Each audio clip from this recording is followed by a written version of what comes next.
Wiggy, wiggy, oh, wiggy, oh, wiggy, oh. Hold up, wiggy, oh, wiggy, oh, Cause that wiggy, bitch oh, go wiggy, puke when I shoot, it's on mute. That bitch go puke when I shoot, it's on mute.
Nah, di samping kita ada piala dari siswa-siswi SMK Negeri 7 dari hasil prestasi lomba akademik maupun non-akademik.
Nah, di sebelah sini ada peta SMK Negeri 7 Surabaya yang digunakan untuk siswa-siswi mencari atau letak dari kelas-kelas maupun bengkel.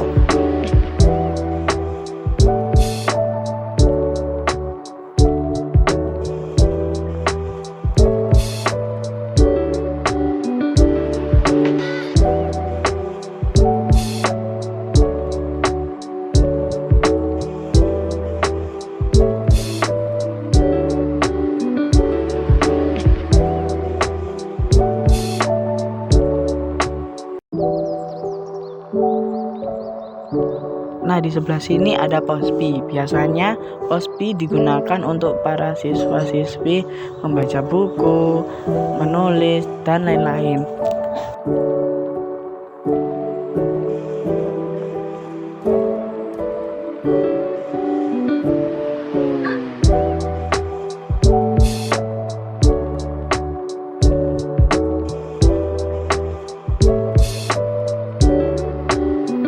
Ada program 7K sekolah nih. 1 ketertiban, 2 keamanan, 3 kebersihan, 4 keindahan, 5 kekeluargaan, 6 kerindangan, 7 kesehatan.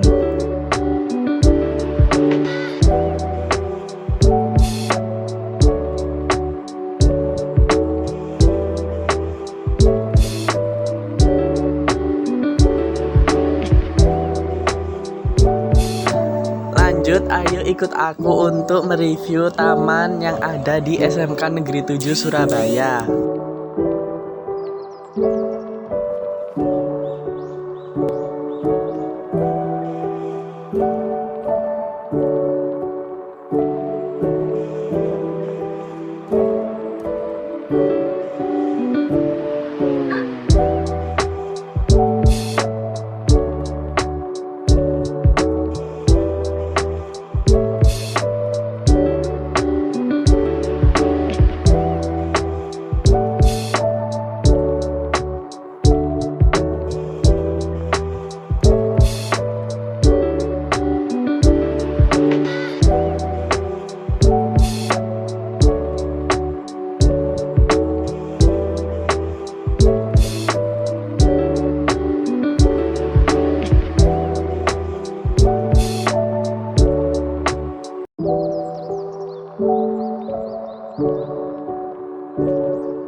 Lanjut ikut aku untuk mereview ruang OSIS. Biasanya ruang OSIS digunakan untuk para anak OSIS, rapat maupun kumpul-kumpul.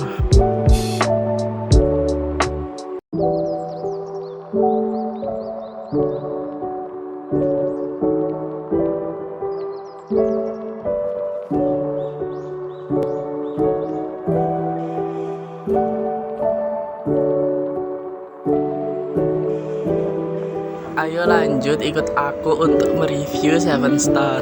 Biasanya Seven Store di SMK Negeri 7 Surabaya ini digunakan untuk membeli seragam atau kebutuhan sekolah lainnya.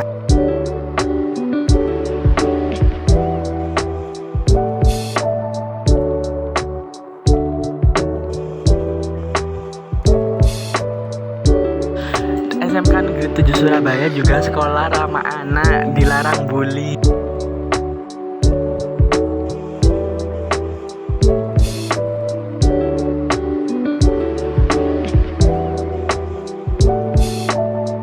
Ayo lanjut ikut aku untuk mereview jurusan TAV.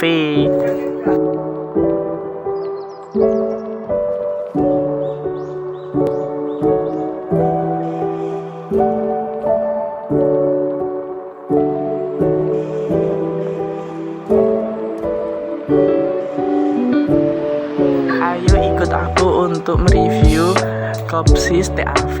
Di jurusan TAV juga memiliki Kopsis yang berisi makanan, jajanan, es krim, dan minuman. Jangan lupa mampir di Kopsis TAV.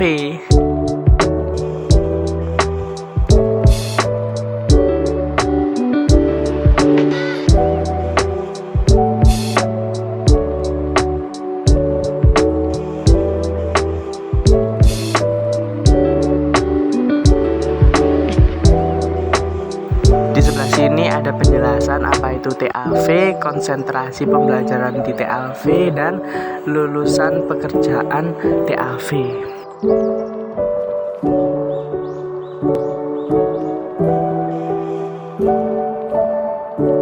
Di sebelah sini juga ada ruang guru jurusan TAV yang biasanya digunakan sebagai guru-guru untuk rapat membahas anak murid TAV.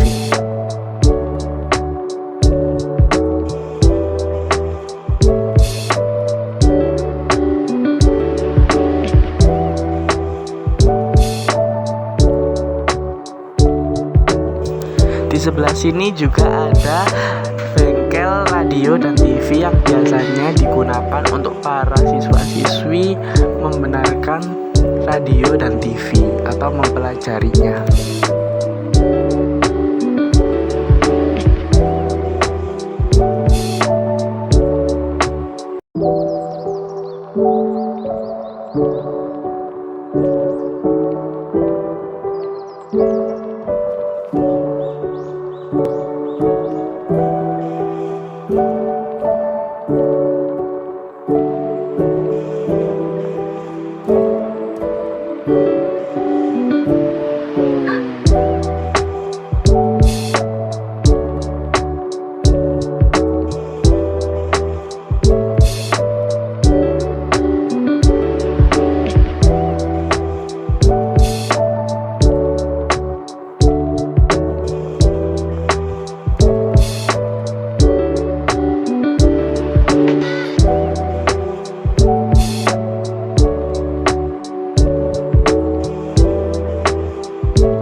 Lab komputer loh. Biasanya lab komputer di TAV digunakan untuk para siswa-siswi belajar menggambar teknik atau pelajaran informatika.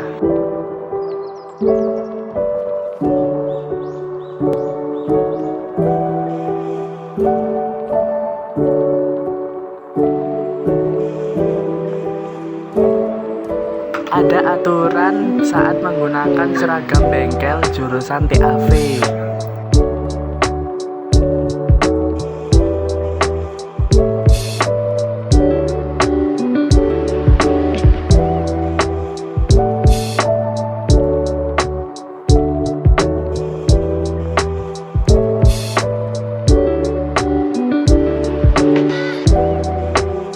Di sebelah lab komputer ada bengkel ELDAS, yaitu bengkel elektronika dasar. Biasanya digunakan untuk para siswa-siswi belajar komponen elektronika dasar. Segitu dulu ya guys untuk review SMKN 7 Surabayanya. Terima kasih udah nonton. Mari kita saksikan video praktek alat uji elektrolitnya. Bye bye, love you.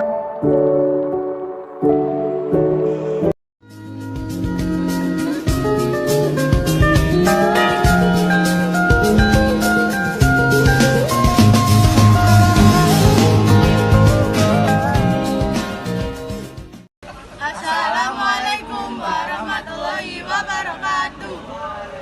Kami perwakilan dari 10 TAV 2 dari SMK Negeri 7 Surabaya akan mempresentasikan uji elektrolit. Perkenalkan, saya Naufal Christian Ardiansyah. Perkenalkan, nama saya Devi Agrani, kelas 10 TAV 2, nomor absen 10. Perkenalkan, nama saya Felicia Stefaninsan dari kelas TAV 2, nomor absen 15. Perkenalkan, saya Rehansyah Adiwinata dari 10 TAV 2, nomor absen 31. Alat dan bahan yang dibutuhkan untuk uji elektrolit adalah 1. Triplek, kedua gelas, ketiga gunting, keempat paku. Bahan yang dibutuhkan untuk alat uji elektrolit adalah pertama solatif, kedua lampu, ketiga garam dapur, keempat kabel, kelima baterai, keenam lem, ketujuh biasa.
bensound.com.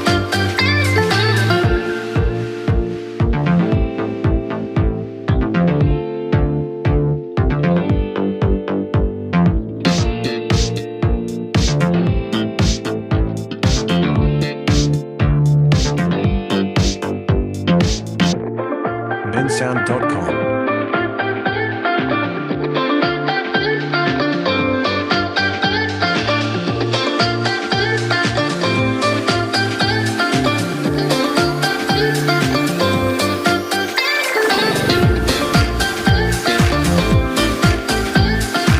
bensound.com.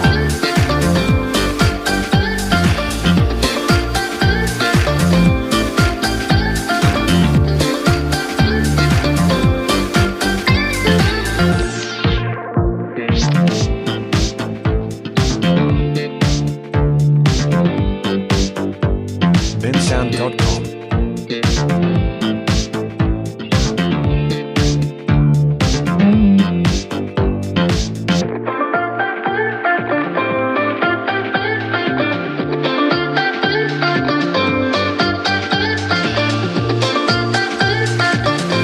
bensound.com.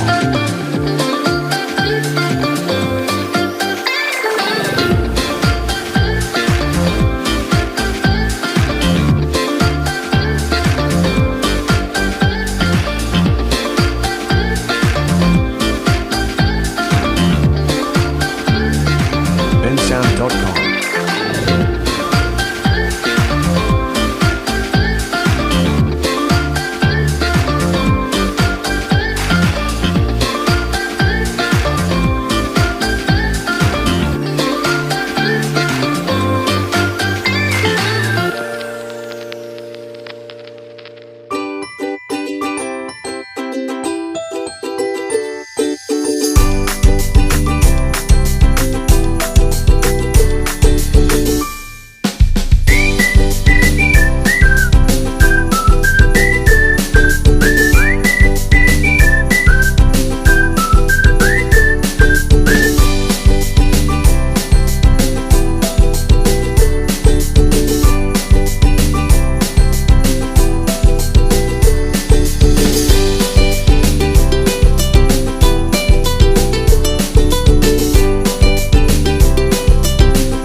Di sini kami akan menjelaskan materi tentang larutan elektrolit dan non-elektrolit.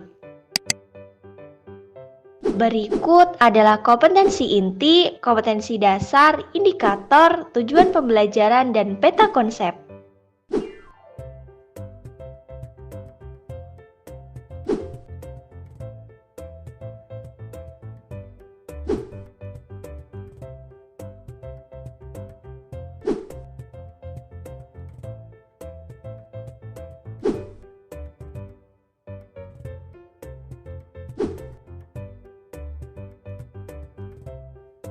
Tahukah kamu kendaraan yang kita gunakan menggunakan larutan kimia untuk menghasilkan energi listrik? Misalnya, kendaraan roda 2 menggunakan aki basah untuk menghidupkan mesin. Aki basah merupakan larutan asam sulfat atau biasa kita sebut dengan H2SO4.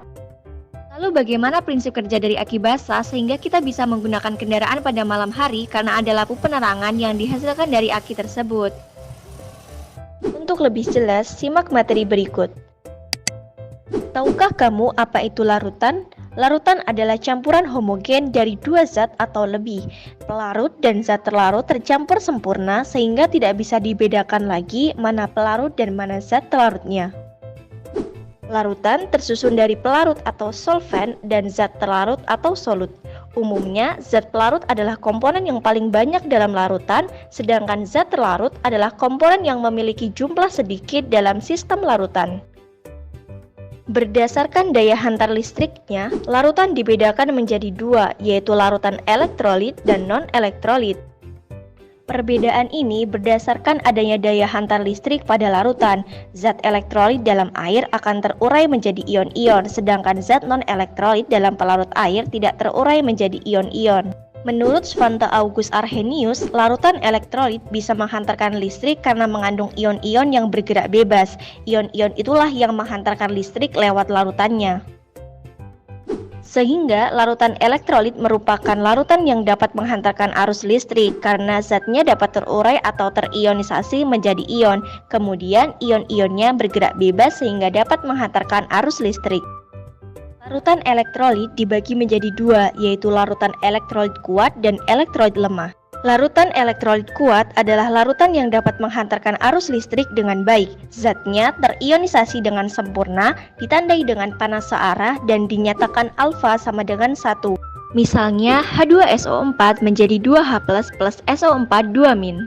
Cirinya, jika diuji dengan alat penguji elektrolit, maka lampu menyala terang dan di sekitar elektroda timbul banyak gelembung gas. Ketika listrik dinyalakan, ion-ion yang mula-mula tersebar akan berubah arah. Anion atau ion negatif Cl- bergerak ke elektroda positif untuk melepaskan elektron, sedangkan kation atau ion positif H+ bergerak ke elektroda negatif untuk menerima elektron. Perhatikan, yang sebelah kanan adalah elektroda positif atau anoda karena terhubung dengan kutub positif dari sumber listrik, sedangkan yang sebelah kiri adalah elektroda negatif atau katoda karena terhubung dengan kutub negatif. Ion Cl- akan bergerak menuju anoda. Anion ini karena kelebihan elektron akan melepaskan elektronnya melalui elektroda membentuk gas Cl2 di sekitar anoda. Kemudian, elektron yang dilepas melalui anoda akan mengalir dan diteruskan ke katoda. Setelah itu, elektron ini akan diterima oleh H+, yang kemudian terjadi reaksi membentuk gelembung gas H2 di sekitar katoda. Keberadaan ion-ion yang bergerak bebas itulah yang menyebabkan sebuah larutan dapat menghantarkan arus listrik. Berikut adalah contoh larutan elektrolit kuat. Jumlah gelembung dan nyala lampu dipengaruhi oleh jumlah ionnya. Jumlah ion pada sebuah larutan tergantung konsentrasinya. Misalnya, larutan NaCl dengan konsentrasi 2 molar dan 10 molar akan berbeda jumlah ionnya. Mengapa? NaCl memiliki jumlah ion 2. Jika konsentrasinya 2 molar, maka 2 dikali 2 sama dengan 4. Jika konsentrasinya 10 molar, maka 2 dikali 10 sama dengan 20. Karena lebih banyak ionnya yang larutan NaCl 10 molar, maka larutan NaCl 10 molar nyala lampunya lebih terang, gelembung lebih banyak, sedangkan larutan NaCl 2 molar nyala lampunya terang, gelembung banyak. Larutan elektrolit lemah adalah larutan yang kurang baik menghantarkan arus listrik. Zatnya terionisasi sebagian, ditandai dengan panah bolak-balik, dan dinyatakan alfa lebih dari 0 dan kurang dari 1. Misalnya, CH3COOH menjadi CH3COO- plus H+. Dengan rumus derajat ionisasi, yaitu alfa sama dengan jumlah zat yang mengion dibagi jumlah zat mula-mula. Memiliki ciri jika diuji dengan alat penguji elektrolit terdapat dua kemungkinan, yaitu yang pertama, lampu menyala redup dan gelembung sedikit, atau lampu mati dan gelembung sedikit. Berikut contoh larutan elektrolit lemah. Larutan non-elektrolit adalah larutan yang tidak dapat menghantarkan arus listrik karena zatnya tidak terurai dalam air dan dinyatakan alfa sama dengan 0. Misalnya C6H12O6 menjadi C6H12O6. Mengapa larutan gula tidak dapat menghantarkan arus listrik? Karena zatnya tidak ada yang terion atau tetap dalam bentuk molekul sehingga tidak ada ion yang bergerak bebas. Oleh karena itu, tidak adanya ion yang bergerak bebas sehingga larutannya tidak dapat menghantarkan arus listrik. Cirinya, jika diuji dengan alat penguji elektrolit, lampu tidak menyala dan di sekitar elektroda tidak ada gelembung gas. Berikut adalah contoh dari larutan non-elektrolit.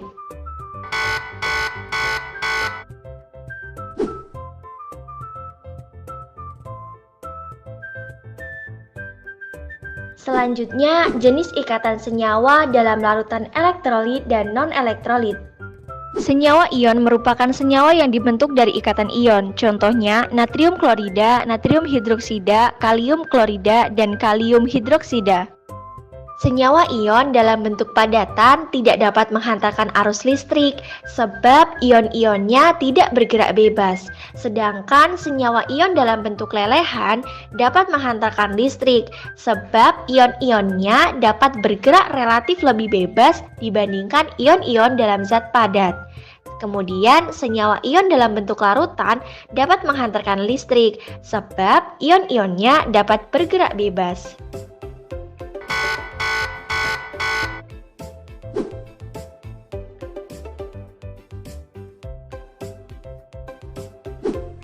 Senyawa kovalen polar adalah senyawa yang atom-atomnya bergabung melalui ikatan kovalen. Senyawa kovalen polar terbentuk karena dua atom yang bergabung mempunyai perbedaan keelektronegatifan. Contohnya asam asetat, asam bromida, dan amonium hidroksida. Senyawa kovalen polar dalam bentuk larutan dapat menghantarkan listrik karena dapat terurai menjadi ion-ion yang dapat bergerak bebas. Terakhir, senyawa kovalen nonpolar. Senyawa ini dalam air tidak dapat terionisasi menjadi ion-ion sehingga tidak dapat menghantarkan listrik. Contohnya gula pasir, urea, glukosa, dan lain-lain. Next, reaksi ionisasi. Reaksi ionisasi adalah reaksi terurainya zat dalam perlarut. Misalnya, saya memiliki larutan NaCl yang dilarutkan ke dalam air, maka akan terurai menjadi Na+ plus Cl-. Untuk mempermudah dalam membuat reaksi ionisasi, kita dapat menghafalkan beberapa ion-ion pada tabel ini. Untuk golongan 1A, semua bermuatan +1, H juga umumnya bermuatan +1, akan tetapi ada juga yang bermuatan -1. Kemudian untuk golongan 2A, semua bermuatan +2 dan untuk golongan 3A bermuatan +3. Untuk yang bermuatan -1, -2, -3 dapat dilihat sebagai berikut. Supaya lebih jelas, perhatikan contohnya ya. Contoh pertama, H2SO4 akan terurai menjadi, kita lihat pada tabel, H bermuatan plus 1, kemudian SO4 bermuatan minus 2. Kemudian kita setarakan kanan dan kirinya. H kiri ada 2, sedangkan H kanan ada 1. Sehingga kita perlu menyetarakan dengan menuliskan koefisiennya menjadi 2. SO4 kiri ada 1, SO4 kanan ada 1, maka semuanya sudah setara. Next, K2SO4 terurai menjadi, kita lihat pada tabel, K merupakan golongan 1A yang bermuatan plus 1, kemudian SO4 jika kita lihat pada tabel bermuatan minus 2. Kemudian kita setarakan kanan dan kirinya. K kiri ada 2, sedangkan di sebelah kanan ada 1, sehingga kita perlu menyetarakan dengan menuliskan koefisiennya menjadi 2. SO4 kiri ada 1, SO4 kanan ada 1, sehingga semuanya sudah setara. Contoh terakhir, AlOH3 akan terurai menjadi, kita lihat pada tabel, Al bermuatan plus 3, kemudian OH bermuatan minus 1, kemudian kita setarakan kanan dan kirinya. Al kiri ada 1, Al kanan ada 1, OH kiri ada 3, sedangkan OH kanan ada 1, sehingga kita perlu menyetarakan dengan menuliskan koefisiennya menjadi 3, maka semuanya sudah setara. Dapat disimpulkan bahwa berdasarkan daya hantar listriknya, larutan dibedakan menjadi 2, yaitu larutan elektrolit yang dapat menghantarkan listrik dan larutan non-elektrolit yang tidak dapat menghantarkan arus listrik. Larutan elektrolit dibagi menjadi 2, yaitu larutan elektrolit kuat, misalnya asam sulfat, dan larutan elektrolit lemah, misalnya asam asetat. Sedangkan larutan non-elektrolit, misalnya gula. Terima kasih sudah menyimak materi larutan elektrolit dan non-elektrolit. Semoga bermanfaat ya. Sampai jumpa.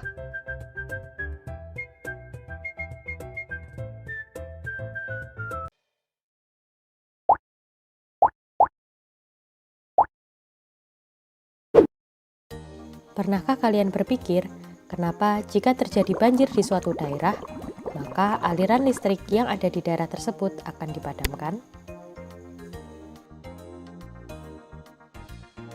Selain untuk mencegah kerusakan pada peralatan instalasi listrik, pemadaman listrik ini juga bertujuan untuk mencegah masyarakat agar tidak tersengat oleh aliran listrik. Hal ini karena air banjir dikhawatirkan mengandung ion-ion yang dapat menghantarkan listrik. Pertanyaan selanjutnya, apakah semua jenis larutan juga dapat menghantarkan listrik? Mari kita pelajari lebih lanjut. Faktanya, tidak semua larutan dapat menghantarkan listrik. Larutan yang menghantarkan listrik disebut dengan larutan elektrolit. Sedangkan larutan yang tidak dapat menghantarkan listrik disebut larutan non-elektrolit. Suatu larutan dapat menghantarkan listrik karena zat terlarutnya dapat terionisasi menjadi ion-ion yang bergerak bebas dalam larutan. Ion-ion inilah yang menjadi penghantar arus listrik. Sedangkan pada larutan non-elektrolit, zat terlarutnya tidak terionisasi dalam larutannya, sehingga tidak dapat menghantarkan listrik. Banyaknya zat yang terionisasi dalam larutan dapat dinyatakan dengan derajat ionisasi atau yang dilambangkan dengan alfa. Untuk larutan non-elektrolit, di mana zatnya tidak terionisasi sama sekali dalam larutan, memiliki nilai derajat ionisasi sama dengan 0.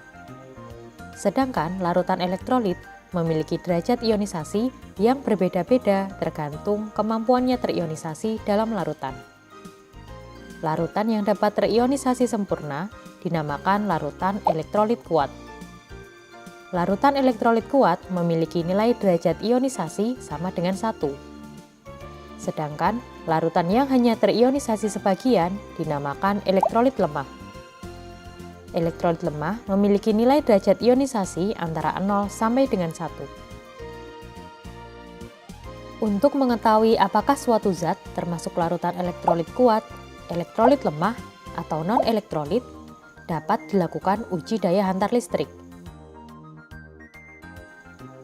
Rangkaian alat uji daya hantar listrik terdiri dari baterai atau sumber listrik lainnya, 2 buah elektroda, bolam lampu, dan kabel sebagai penghubung.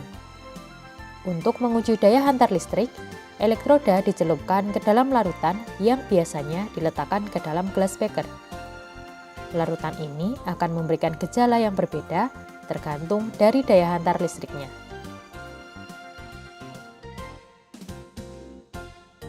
Larutan elektrolit kuat akan memberikan gejala berupa timbulnya banyak gelembung gas dan lampu yang menyala terang.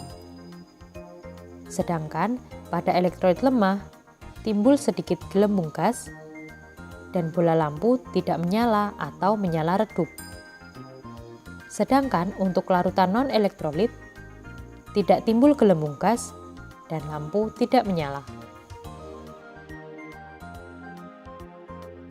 Larutan yang termasuk elektrolit kuat diantaranya adalah asam kuat seperti larutan asam klorida, asam sulfat, asam nitrat, dan lain sebagainya. Selain itu, basa kuat juga merupakan elektrolit kuat seperti larutan natrium hidroksida, kalium hidroksida, atau kalsium hidroksida. Garam yang mudah larut seperti larutan natrium klorida juga tergolong dalam larutan elektrolit kuat. Sedangkan larutan yang termasuk elektrolit lemah diantaranya asam lemah seperti asam asetat maupun asam format, basa lemah seperti amonium hidroksida atau aluminium hidroksida, serta garam sukar larut seperti perak klorida. Larutan non-elektrolit biasanya terdiri dari senyawa organik seperti glukosa, urea, maupun metanol. Kemampuan daya hantar listrik ini juga dipengaruhi oleh ikatan kimia yang dimiliki oleh suatu senyawa. Senyawa yang dapat menghantarkan listrik dapat berupa senyawa ion maupun senyawa kovalen polar. Senyawa ion dapat menghantarkan listrik baik dalam fase larutan maupun dalam fase cairan atau lelehan. Dalam dua fase ini, senyawa ion sama-sama menghasilkan ion yang dapat bergerak bebas. Contoh dari senyawa ion adalah natrium klorida. Natrium klorida dapat menghantarkan listrik baik dalam fase larutan maupun dalam fase cairan. Sedangkan senyawa kovalen polar hanya bisa menghantarkan listrik dalam wujud larutannya saja. Misalkan asam klorida yang merupakan senyawa kovalen polar merupakan elektrolit kuat jika dalam fase larutan. Namun, asam klorida murni dalam fase cairan tidak dapat menghantarkan listrik karena dalam cairan tersebut molekul-molekul HCl tidak terionisasi menjadi ion-ion yang dapat bergerak bebas. Demikian penjelasan mengenai larutan elektrolit dan non-elektrolit. Untuk menguji pemahamanmu tentang materi ini, simaklah beberapa uji daya hantar listrik pada akhir video dan tentukan jenis larutan berdasarkan daya hantar listriknya. Kamu juga bisa menuliskan jawabanmu pada kolom komentar. Semoga bermanfaat dan sampai jumpa di materi kimia lainnya.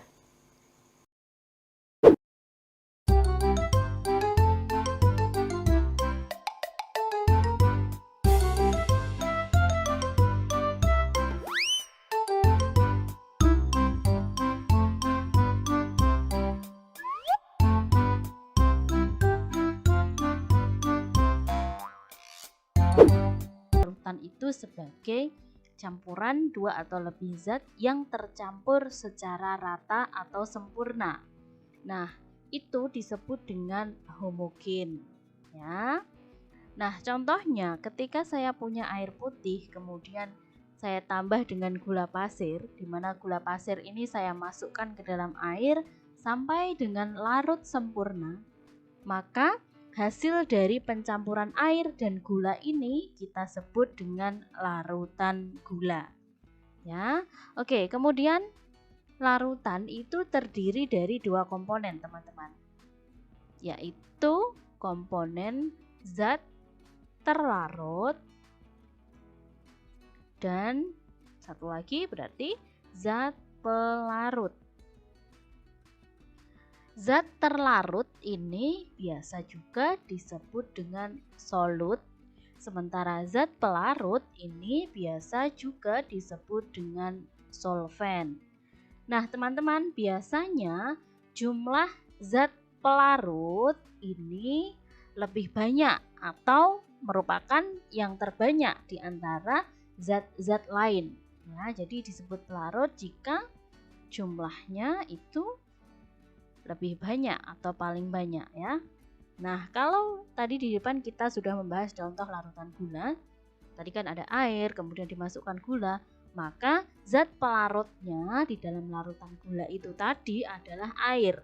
Sementara zat terlarutnya adalah gula. Ya.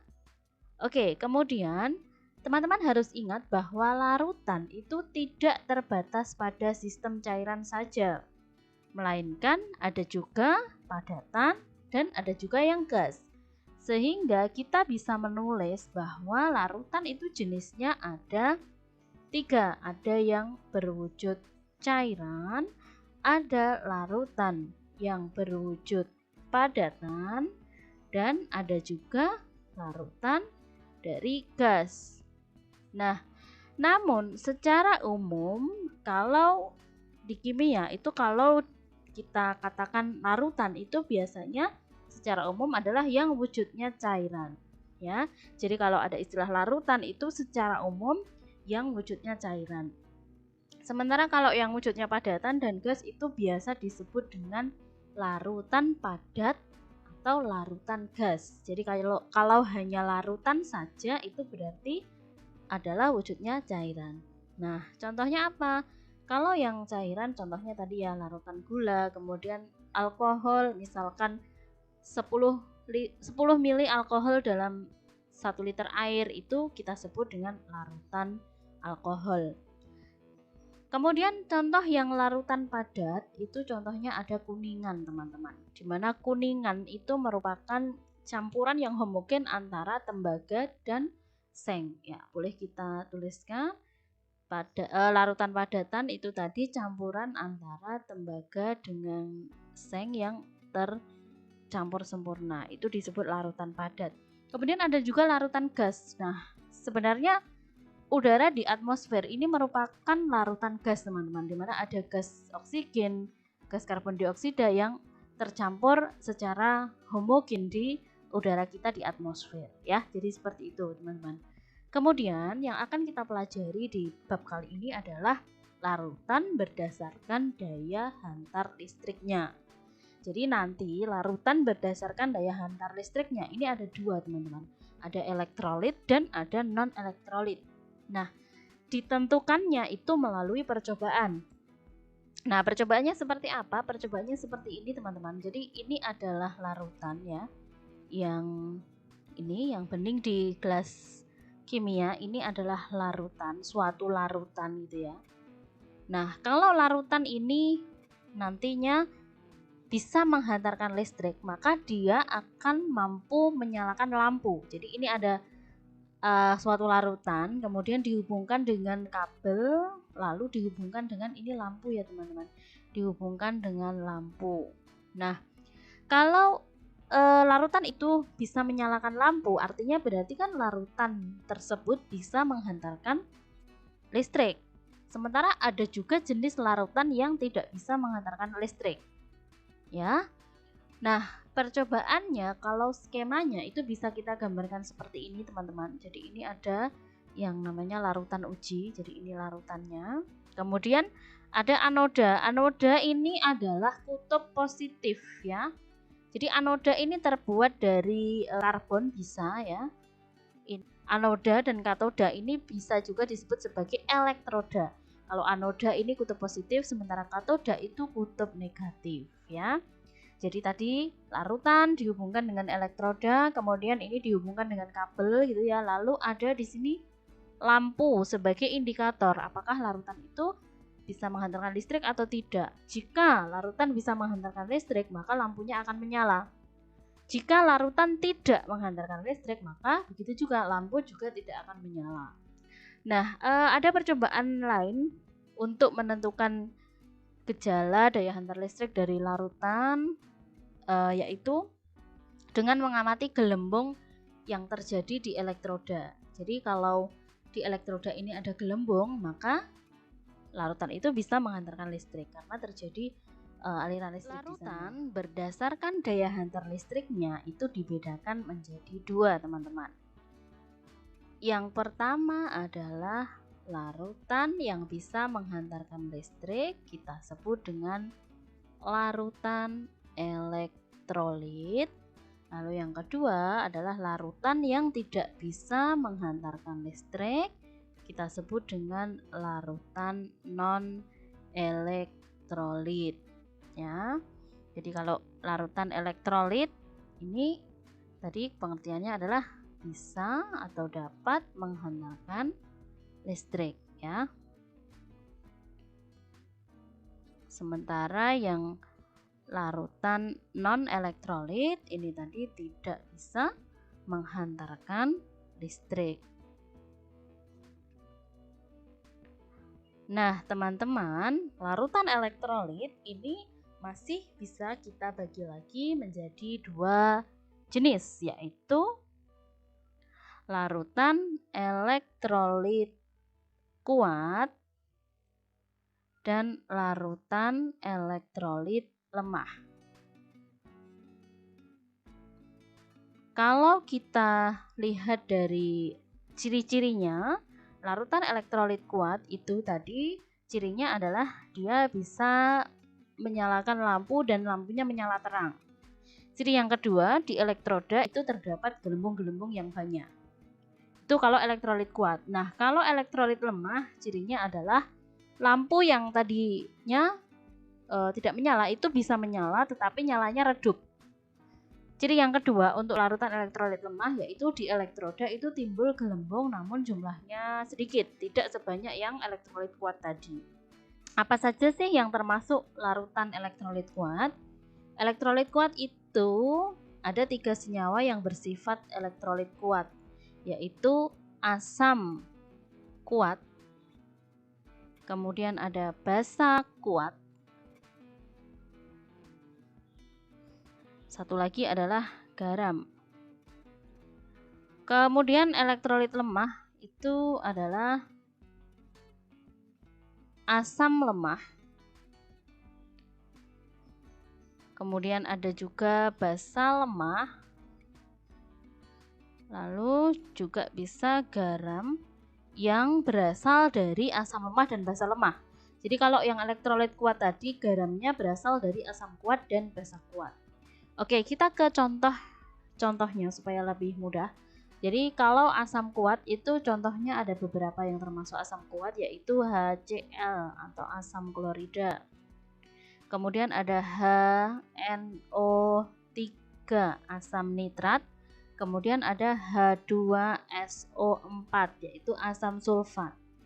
Nah, H2SO4 ini adalah komponen atau larutan yang ada di aki, teman-teman. Jadi sifatnya adalah asam kuat sehingga dia bersifat elektrolit kuat. Kemudian elektrolit kuat selanjutnya adalah basa kuat, contohnya adalah NaOH atau natrium hidroksida. Lalu ada juga contoh lain adalah BaOH 2 kali. Kemudian garam yang dari asam kuat dan basa kuat contohnya adalah NaCl, garam dapur ya. Dia termasuk senyawa ion. Sudah kita pelajari di bab sebelumnya. Oke, kemudian kita ke elektrolit lemah. Yang termasuk elektrolit lemah yang pertama adalah asam lemah. Asam lemah ini contohnya adalah HF. Kemudian ada juga CH3COOH. Ini bisa juga disebut dengan asam asetat atau asam cuka, ya. Kemudian NO2 teman-teman, HNO2 atau asam nitrit. Kemudian contoh dari basa lemah adalah amonia atau NH3, NH4OH gitu ya. Kemudian untuk contoh garam yang sifatnya adalah elektrolit lemah, contohnya adalah NH4F. Ya, dan untuk yang larutan non elektrolit yang tidak dapat menghantarkan listrik itu contohnya adalah senyawa-senyawa yang molekuler, teman-teman. Apa saja contohnya? Ada urea. Ya, ada urea. Ini urea itu rumusnya adalah CONH2 2 kali. Kemudian selain urea ada juga glukosa, di mana rumus dari glukosa itu adalah C6H12O6. Kemudian ada lagi contohnya adalah gula. atau ini yang termasuk disakarida. Contohnya adalah C12H22O11. Jadi ini yang merupakan contoh-contoh dari masing-masing, dari larutan elektrolit, kemudian dari juga non elektrolit juga. Kemudian itu mengapa suatu larutan dapat menghantarkan listrik sementara ada juga yang tidak dapat menghantarkan listrik. Nah, ini dijelaskan oleh Arrhenius pada tahun 1887, di mana dia mengemukakan bahwa larutan elektrolit itu dapat menghantarkan listrik karena di dalam larutan elektrolit itu terdapat ion-ion yang dapat bergerak bebas.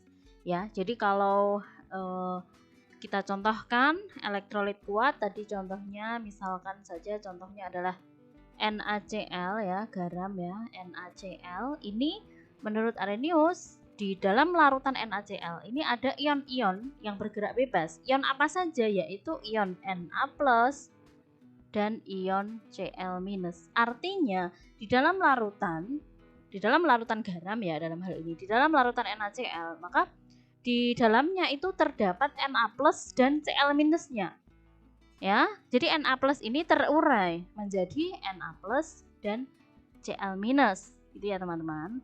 Nah, ini kemudian mengapa dia bisa menghantarkan listrik? Karena adanya ion-ion ini, teman-teman. Ion-ion yang bergerak bebas. Ya, jadi ada Na+ dan Cl- yang bergerak bebas. Nah, sementara kalau elektrolit lemah, contohnya adalah tadi ya CH3COOH. Ini juga dia begitu, bisa terurai menjadi ion-ionnya, yaitu CH3COO- dan H+. Jadi di dalam larutan CH3COOH itu ada ion CH3COO- dan ion H+ itu yang bergerak bebas sehingga dia bisa menghantarkan listrik. Nah, nanti akan ketemu mengapa kalau NaCl dalam hal ini elektrolit kuat dia bisa menyalakan lampunya terang, sementara kalau CH3COOH dia elektrolit lemah itu lampunya nyalanya redup. Nanti akan kita pelajari di bagian selanjutnya. Nah, kemudian kita ke yang non elektrolit. Jadi kalau non elektrolit mengapa dia tidak bisa menghantarkan listrik? Itu karena senyawa non elektrolit ini, jadi senyawa yang dilarutkan ke dalam larutan, misalkan di sini contohnya adalah C12H22O11. Ini dia tidak bisa terionisasi, teman-teman. Dia tidak bisa terurai. Sehingga karena dia tidak bisa terurai menjadi ion, maka dia tidak bisa menghantarkan listrik. Seperti itu ya. Jadi ini kalau kita amati gambarnya dari yang elektrolit kuat ini ya. Ini ada mula-mula ada padatan NaCl di sini, kemudian setelah dia dilarutkan dalam air, dia terurai menjadi Na+ dan Cl-. Begitu juga dengan CH3COOH. Awalnya dia kan begini ya, bergabung gitu jadi satu CH3COOH. Lalu kemudian dia terurai menjadi H+ ini dan CH3COO-. Karena ada ion-ion maka dia bisa menghantarkan listrik.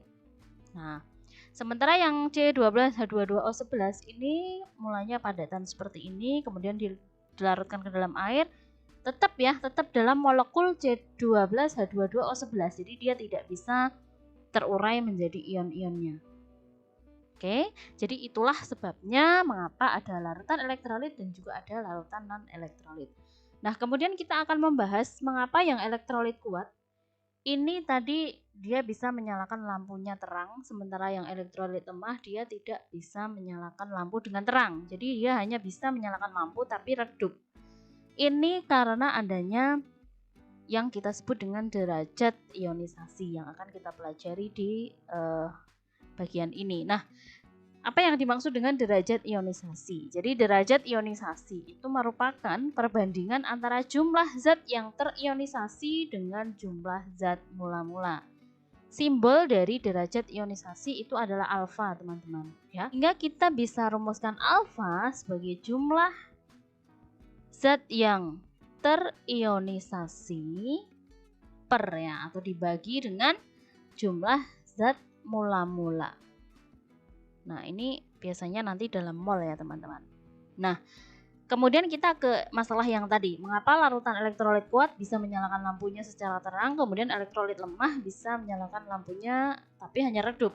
Nah, ini berkaitan dengan derajat ionisasi, di mana kalau larutan elektrolit kuat ya, jadi yang punya derajat ionisasi itu larutan elektrolit, teman-teman. Jadi kalau larutan elektrolit kuat itu dia terurai sempurna. Artinya kalau dia terurai sempurna, maka alfanya itu sama dengan 1. Semua terionisasi. Jadi sudah tidak ada lagi NaCl-nya. Semua menjadi Na+ dan Cl-. Sehingga karena semua terionisasi, maka kekuatannya lebih besar gitu loh dibandingkan dengan yang elektrolit lemah tadi. Nah, kemudian yang kedua, kalau untuk derajat ionisasi larutan elektrolit lemah, maka ini nilainya adalah alfanya itu kurang dari 1, atau bisa kita tulis dengan 0 kurang dari alfa kurang dari 1. Jadi larutan elektrolit lemah itu tidak terurai sempurna menjadi ion-ionnya, sehingga alfanya nilainya kurang dari 1. Nah, akibat dia tidak terionisasi sempurna, makanya hanya bisa menyalakan lampu dengan redup. Oke, seperti itu ya teman-teman. Jadi alasan mengapa ada elektrolit kuat dan ada elektrolit lemah adalah karena nilai derajat ionisasinya. Kalau elektrolit kuat derajat ionisasinya 1, sementara elektrolit lemah derajat ionisasinya lebih dari 0 dan kurang dari 1. Oke, kemudian kita ke contoh soal supaya kita lebih mantap lagi ya. Jadi untuk soal ini ada sebuah tabel yang di sana ada larutan 1 sampai 5. Kemudian ini diidentifikasi nyala lampunya. Ternyata nomor 1 dan 2 itu nyala. Nyala ini maksudnya mungkin terang ya, karena di sini ada redup juga. Kemudian nomor 3 dan 4 ini mati lampunya. Kemudian yang nomor 5 ini lampunya menyala redup. Pertanyaan nomor 1. Berdasarkan data tersebut, larutan elektrolit kuat adalah nomor. Larutan elektrolit kuat berarti tadi ya bisa menyalakan lampu dengan nyala yang terang. Berarti kan yang ini ya. Berarti 1 dan 2. Jawabannya adalah D. Oke, kemudian nomor 2. Berdasarkan data tersebut, larutan elektrolit lemah adalah nomor titik-titik. Elektrolit lemah berarti yang nyalanya redup ya. Berarti ini. Nomor 5. Oke, berarti jawabannya adalah E. Nah, akhirnya sampai di sini. Jadi insya Allah nanti kita akan bertemu di video-video selanjutnya. Tetap semangat belajar. Terima kasih dan wassalamualaikum warahmatullahi wabarakatuh.